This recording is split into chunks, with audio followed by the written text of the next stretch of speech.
Hi all friends, welcome to TM political talk. നമ്മൾ ഇപ്പോൾ മന്ത്രിമാരുടെ അനുഗ്രഹം വാങ്ങുന്ന ചർച്ചകളിലാണല്ലോ സോഷ്യൽ മീഡിയയിൽ കൂടുതലായി നടന്നുകൊണ്ടിരിക്കുന്നത്.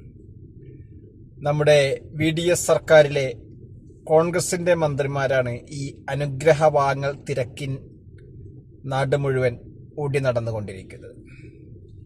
ഏതായാലും ഈ മന്ത്രിമാരോട് നമുക്ക് ഓർമ്മിപ്പിക്കാനുള്ളത്, ഈ സാമുദായിക സമവാക്യങ്ങൾ അളന്നു തൂക്കിയിട്ടല്ല നിങ്ങളെ മന്ത്രിമാരാക്കിയത്. സാധാരണ കോൺഗ്രസ് പാർട്ടിയെ സംബന്ധിച്ചിടത്തോളം എല്ലാ വിഭാഗം ജനങ്ങളെയും ഉൾക്കൊള്ളുന്ന ഒരു പ്രസ്ഥാനമായതുകൊണ്ട് തന്നെ മുസ്ലിം വിഭാഗത്തിൽ നിന്നും, ഹിന്ദു വിഭാഗത്തിലെ എല്ലാ വിഭാഗത്തിൽ നിന്നും, ക്രിസ്ത്യൻ വിഭാഗത്തിലെ എല്ലാ വിഭാഗത്തിൽ നിന്നും ഒക്കെ ഉൾക്കൊണ്ട് തന്നെയാണ് മന്ത്രിമാരെ അങ്ങനെയുള്ള പ്രധാന ഘടകകക്ഷികളെ പ്രധാന കാര്യങ്ങളിലൊക്കെ എത്തുക.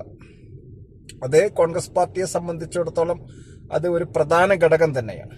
കാരണം ഈ പാർട്ടിയിൽ എല്ലാവരും ഉൾക്കൊള്ളുന്നത് കൊണ്ട് തന്നെ എല്ലാവരുടെയും പ്രാതിനിധ്യം ഈ പാർട്ടിക്കുണ്ട്. അപ്പോൾ ഈ പ്രത്യേകിച്ച് ഈ VDS സർക്കാരിൽ ഇത്തരം ഒരു ശക്തികൾക്കും ഇടപെട്ട് കാര്യങ്ങൾ ചെയ്യാൻ സാധിച്ചിട്ടില്ല എന്നത് ഒരു യാഥാർത്ഥ്യമാണ്. പിന്നെ ഇവിടെ VDS സർക്കാരിലെ ഭാഗം വെപ്പ് നടന്നത് KC Venugopal group, Ramesh Chennithala group, സതീശന്റെ ഒരു ചെറിയ ഗ്രൂപ്പ്, അത് കൂടുതലും ജനകീയമായിരുന്നു, സതീശന്റെ ഗ്രൂപ്പ്, പിന്നെ A ഗ്രൂപ്പ്. ഇതൊക്കെ ഒരു യാഥാർത്ഥ്യമാണ്. ഇതൊന്നും ഇപ്പം നമ്മൾ മറച്ചു വെച്ചിട്ട് കാര്യമില്ല. ഇങ്ങനെയായിരുന്ന ഒരു ഭാഗം വെപ്പാണ് ഇവിടെ നടന്നത്. അപ്പോൾ ആ ഭാഗം വെപ്പിനപ്പുറം സാമുദായിക നേതാക്കന്മാരുടെ ഉപദേശങ്ങളൊന്നും സ്വീകരിച്ചിട്ടില്ല. എന്നാൽ സാമുദായിക പരിഗണനകൾ വെച്ച് തന്നെയാണ് എല്ലാ വിഭാഗത്തിന്റെ ആളുകളെയും ഉൾക്കൊണ്ട് മന്ത്രിസഭയിലേക്ക് എടുത്തത്. അപ്പോൾ ഈ ഇത്തരം കേന്ദ്രങ്ങളിൽ നിന്നുള്ള അറിയിപ്പുകൾ കൊണ്ടോ നിർദ്ദേശങ്ങൾ കൊണ്ടോ അല്ല നിങ്ങളെ മന്ത്രിമാരാക്കിയിട്ടുള്ളത്. അപ്പോൾ നിങ്ങൾ ഇത്തരം കേന്ദ്രങ്ങളിൽ പോയി അനുഗ്രഹം വാങ്ങണം എന്ന് നിർബന്ധമൊന്നുമില്ല. സന്ദർശനം ഓരോരുത്തരുടെ വ്യക്തിപരമായ കാര്യങ്ങളാണെങ്കിൽ അങ്ങനെ. ഇത് ഔദ്യോഗിക വാഹനങ്ങളും മന്ത്രിമാരുടെ വാഹനങ്ങളും ഉപയോഗിച്ച് നടത്തുന്നത് വ്യക്തിപരമല്ല. കാരണം അത് ഔദ്യോഗികം തന്നെയാണ്. ഔദ്യോഗിക വാഹനം ഉപയോഗിച്ച് ഔദ്യോഗിക രീതിയിൽ സന്ദർശിക്കുമ്പോൾ അത് വ്യക്തിപരമായ സന്ദർശനമല്ല, അത് ഔദ്യോഗികമായ സന്ദർശനം തന്നെയാണ്.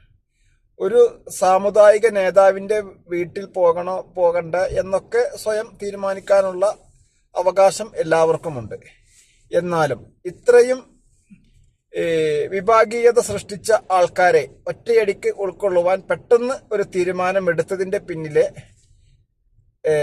രഹസ്യം ഇപ്പോൾ കേരളം മുഴുവൻ ചർച്ച ചെയ്തുകൊണ്ടിരിക്കുകയാണ്. പ്രത്യേകിച്ച് സോഷ്യൽ മീഡിയയുടെ ഒരു പ്രധാന കാലത്തിലൂടെയാണ് നമ്മൾ ജീവിച്ചു പോകുന്നത്. ഈ കാലഘട്ടത്തിൽ ഇത്തരം ചർച്ചകൾക്കൊക്കെ വലിയ പ്രാധാന്യവും നൽകുന്നുണ്ട്. കാരണം സെക്കൻഡുകൾക്കിടയിൽ ഒരു വീഡിയോ വൈറലാകുന്ന ഒരു കാലഘട്ടത്തിലാണ് നമ്മൾ ജീവിക്കുന്നത്. അപ്പോൾ കോൺഗ്രസിന്റെ പ്രത്യേകിച്ച് മന്ത്രിമാരും നേതാക്കന്മാരും ഒക്കെ ഇത്തരം കാര്യങ്ങളിലൊക്കെ തീരുമാനങ്ങൾ എടുക്കുമ്പോൾ കുറച്ചുകൂടി പക്വത കാണിക്കണം എന്ന് തന്നെയാണ് ഇവിടെ സൂചിപ്പിക്കാനുള്ളത്. സാമുദായിക നേതാക്കന്മാരുടെ വീടുകൾ സന്ദർശിക്കുന്നത് കൊണ്ടോ അതുകൊണ്ട് വിരോധങ്ങളൊന്നും ഇവിടെ ഇല്ല. പക്ഷേ എന്തിനു ആണോ അതൊക്കെ ചെയ്യുന്നത്? കാരണം നിങ്ങളെ അവരൊന്നും റെക്കമെൻഡ് ചെയ്തിട്ടല്ല ഇത്തരം പോസ്റ്റുകളിലൊന്നും നിയമിച്ചിട്ടുള്ളത് എന്ന ഒരു യാഥാർത്ഥ്യം നിങ്ങൾ തിരിച്ചറിയേണ്ടതുണ്ട്. കാരണം അവരൊന്നും റെക്കമെൻഡ് ചെയ്തിട്ടല്ല നിങ്ങളെ മന്ത്രിമാരാക്കിയത്. നിങ്ങളൊക്കെ പാർട്ടിയാണ് ആക്കിയത്. അപ്പോൾ ഒറ്റയടിക്ക് പാർട്ടിയെ മറന്ന് ഇത്തരം ചെയ്തികളൊന്നും ചെയ്യേണ്ടതില്ല.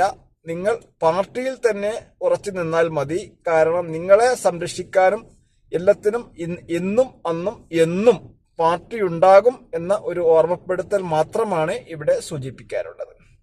ഇപ്പോൾ നമ്മുടെ വേറൊരു ഉന്നത മന്ത്രിയും ഒരു സ്ഥലത്ത് സന്ദർശനം നടത്തി എന്ന വാർത്തകളും വരുന്നുണ്ട്. അതും ശരിയല്ല. മന്ത്രിമാരെയൊക്കെ കാണേണ്ട ആവശ്യക്കാരുണ്ടെങ്കിൽ അവിടെ വരും. പിന്നെ മറ്റുള്ള വീടുകളിലും സ്ഥാപനങ്ങളിലൊന്നും പോകുന്നത് വിരോധമൊന്നുമില്ല. പക്ഷെ അതിനൊക്കെ ക്ഷണിക്കപ്പെട്ടാലും ഔദ്യോഗിക ആവശ്യങ്ങൾക്കുമൊക്കെ പോകുന്നതായിരിക്കും നല്ലത്. വെറുതെ നടന്ന് സന്ദർശനം നടത്തി വാർത്തകൾ സൃഷ്ടിക്കേണ്ടതില്ല എന്ന് തന്നെയാണ് പ്രത്യേകിച്ച് കോൺഗ്രസിന്റെ മന്ത്രിമാരോട് നമുക്ക് ഓർമ്മിപ്പിക്കാനുള്ളത്. ഏതായാലും ഈ കോൺഗ്രസിന്റെ മന്ത്രിമാരോടാണ് ഇത്തരം കാര്യങ്ങൾ കൂടുതൽ ഓർമ്മിപ്പിക്കാനുള്ളത് എന്ന് പറഞ്ഞത് കോൺഗ്രസ് പ്രസ്ഥാനത്തിനാണ് ഇത്തരം പ്രശ്നങ്ങളൊക്കെ വരുന്നത് കൊണ്ട് തന്നെയാണ്. തീർച്ചയായും ഏതായാലും ഈ വീഡിയോ മുഴുവനായും വീക്ഷിച്ച താങ്കൾക്ക് നന്ദി. ചാനൽ സബ്സ്ക്രൈബ് ചെയ്തില്ലെങ്കിൽ സബ്സ്ക്രൈബ് ചെയ്യുവാനും അഭിപ്രായ നിർദ്ദേശങ്ങൾ അതെന്താണെങ്കിലും കമന്റ് ബോക്സിൽ രേഖപ്പെടുത്തുവാനും ലൈക്ക് ചെയ്യാൻ ഉറപ്പിക്കാനും അടുത്തൊരു വീഡിയോയുമായി വീണ്ടും കണ്ടുമുട്ടാം. നന്ദി, നമസ്കാരം.